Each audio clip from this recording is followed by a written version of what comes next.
Hello, I am your neuro-fabulous friend, late diagnosed AuDHD, and today I'm talking about mindfulness, or as my brain likes to call it, sitting still while your thoughts start a group chat. Yeah.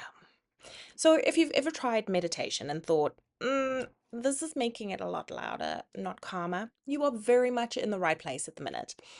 Today, we are answering one question with research, essentially properly. We're answering the question properly. Can mindfulness actually work for ADHD and autism?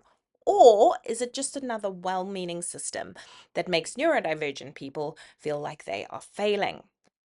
So hopefully by the end of this video, you will know what the research says about mindfulness for adult ADHD and autistic adults, why traditional meditation often feels awful for ADHD brains, and how mindfulness can be adapted to support executive function and anxiety and stress without forcing stillness or silence. So why should you listen to me? I ask these questions on a daily basis on my children even.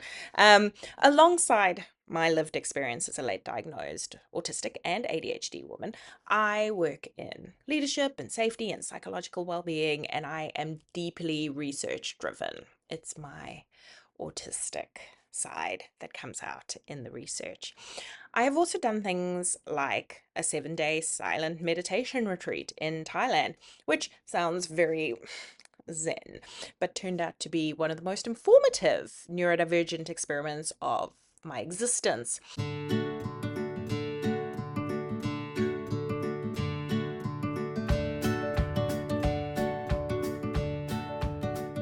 So before we deep dive in, I just wanted to let you know that the book that I've written, because I wrote a book, crazy still crazy to me. The book that I wrote is actually on podcast now. I've made it into an audiobook because I'm based in New Zealand. I can't make it a Kindle audiobook or an Audible audiobook because it's only if you're in the UK or the US. So I had to come up with something a little bit more innovative. So I've created a podcast with it, but it is like a pay to play essentially, because if you have to buy the book, why should you know what I mean? You know what I mean? And also, the girl, she wrote that information. So anyway, it's only $3 a month. And really, just subscribe for a month, listen to the audiobook, and be done with it. Cheapest way to listen to the entire book. Anyway, and it's me and my annoying voice reading the entire book. So good luck with that. Anywho, let's get started. So let me take you back to this silent retreat that I went on. It was 7 days, no talking, no phone, long hours of meditation. But I think the important part here is silence was not the issue. It was that my brain never slowed down. And then they called it like a monkey mind. And I was like, girl, that's not a monkey mind. This is like lack of productivity in my head.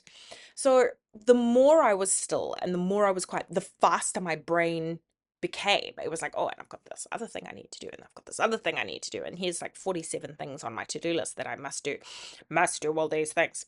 And I've got another example of this, which will make my partner laugh hysterically, but we'll circle back to that in a second. Anyway, so like ideas, planning, analysis, reflection, entire mental spreadsheets were like running at the same time. And underneath all of this was a really strong feeling that meditation time was low productivity. And I was failing at being good at meditation. It matters because many ADHD and autistic adults do not struggle with silence. They struggle with disengaging cognition. Our brains are not idle by default. They are active, associative, and often monotropic, so that single line of thinking. So when mindfulness is framed as clear your mind, it clashes directly with how our nervous systems work. Now, this literally last week, my partner is able to relax at the sauna. And I sit at the sauna and I am thinking, like, I have to play games with myself. So I play the alphabet game with myself in my head because I have to stop thinking for like those 15 minutes I'm in the sauna. And so I play the alphabet game. It could be name, animals in the alphabet. And then I start with like aardvark and then, baboons, etc. So I said to him, I was like, what do you think about when we're in the sauna? Like, what do you do to kind of relax and think about like nothingness? He says, oh, you know what you should try? And I was like, oh yeah, yeah, tell me. Like, what is it that you're doing? And he says, you should imagine a post-apocalyptic world. Like there could be many reasons there's a post-apocalyptic world. And think about like what you would do in a post-apocalyptic environment. Like, would you go hunting for food? Like, would the zoo animals have escaped? Like, are there other people around? Like, are there factions? Are there like wild animals? Like, are there zombies? Like, what is around you? I was like, oh yeah, okay. I'll give that a thought. I have not stopped thinking about this for 3 weeks. Every time I think about this, because now it's all I think about, I realize that I have a ton of things that I need to learn how to do, like disconnect my reversing beeper on my car in case the post-apocalyptic critters are interested in sound and will eat me because they can hear the reversing sensor on my car, which is electric, just to be clear. So it's like beep, beep, beep. So if I switch that off, then it would be like whoosh. It would be like a quiet car. But no, no, it's all I think about now. And it's just rows on rows of to-do lists of things I need to do. I need to restock the civil defense cabinet because I realized that I don't have things in there that will survive me in the post. Yeah, okay. So yeah, that's essentially autistic AF. Anyway, good times. So let's get into the research, shall we? So what the research says. In 2025, there was a meta-analysis of mindfulness-based interventions, specifically in adults with ADHD, and it found small to moderate improvements, specifically in core ADHD symptoms and daily functioning. And I was like, oh, okay, tell me more. This included areas like attention regulation, emotional control, but what it did not find was strong evidence around if mindfulness dramatically improves mood or suddenly makes people feel calm and relaxed. It didn't find any of that. I think that's probably the crucial piece of this. Mindfulness does not necessarily work for ADHD because it makes the brain quiet. It works because it trains it to notice when attention is drifting or returning attention to kind of a center without being punished for it, and also reducing kind of the cognitive cost of distraction. So, in other words, mindfulness acts more like executive functioning skills training than stress relief, which I thought was really interesting in that study. Now, I'm curious to know in the comments below, have you done mindfulness? Is that something you've done? How did that go for you? Are you super into it? Are you super into like, tell me your tricks. Do not give me a hint about listening to post-apocalyptic doomsday prepping because that's all I do now. Like, yikes. Anywho, tell me in the comments. So, all right, let's kind of head into a little bit around AuDHD. So, where a lot of programs maybe fail neurodivergent people, traditional mindfulness assumes that people can sit for long periods of stillness, internal body awareness, so that proprioception, breathing focus, and that silence essentially equals success. For many autistic and ADHD adults, that can trigger actually like sensory overload, anxiety, depression, or intense productivity guilt. Who's got two thumbs and has intense productivity guilt? This lady.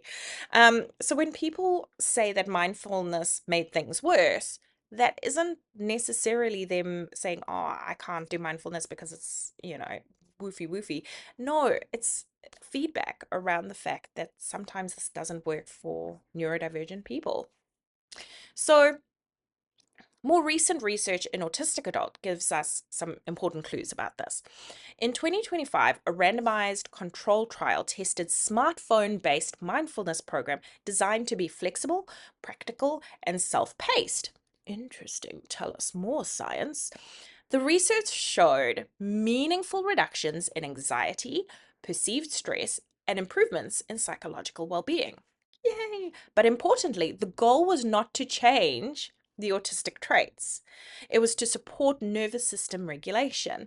And it really tells us something important here as well. Mindfulness works better for autistic adults when it is structured but flexible, it's sensory safe, it's time limited, and it's concrete, got science in it. So realistically, it's the design that matters more than the discipline of mentally healthy well-being. All right, so quick reminder, if you have seen this video and you think it's going to help other people, please click the subscribe button, click the like button, please comment. It spreads it further and wider, and that would be great for others, because wouldn't that be great to help other people stuff? Anyway, so let's have a quick reframe, kind of the reframe I wish I had years and years and years ago. Mindfulness is not about stopping your thoughts. It's about changing your relationship with attention. So for ADHD, that means practicing noticing, drifting and returning. And it also means practicing feeling inside your body and feeling like the importance of proprioception. For autism, it often means predictability and external anchors. And for AuDHD, it means accepting that your mind will stay busy and that is not a failure. Phew. There's so many things where I'm just like, it feels like a failure, Queen. But I understand it's not. Understand it's not. Understand it's not. So, if you're curious about mindfulness, maybe try this instead. Start with 1 to 3 minutes. I'm sure we can find audio podcasts that kind of stimulate the brain, something we can listen to. 1 to 3 minutes. Allow like the use of external anchors like sound or visual focus. Allow movement. Walking counts. Make it functional, not spiritual. Remove productivity judgment and stop if it makes you feel more anxious. Logically, like, let's not feel anxious about it. So if you have to quit it, it's not quitting. Like, stop, just move on. Gave it a crack. Excellent. But it is about self-regulation, and it is working out what works best for you. So, can mindfulness work for ADHD and autism? Yes, but only when you stop asking neurodivergent people to meditate like neurotypical brains. That would be great. So if you want free resources, I've linked them below. Grab it now. The audiobook is now on the podcast as well, so go listen to that. That would be great. Also, leave comments. You can text me and I can read those out. Like, how fun would that be? Like, honestly, how fun. If you found this helpful, please hit like and subscribe. Share it with someone who has been told to just meditate. Maybe do some, okay, I hear yoga is actually really good for stretching, especially at my age. So I was about to be like, oh, do some yoga, do some meditation. No, actually yoga I hear is actually really good. Maybe that's the next video as I look into why yoga is good for us. And as a reminder, I'm your neurofabulous friend, late diagnosed ADHD, and I will see you next week.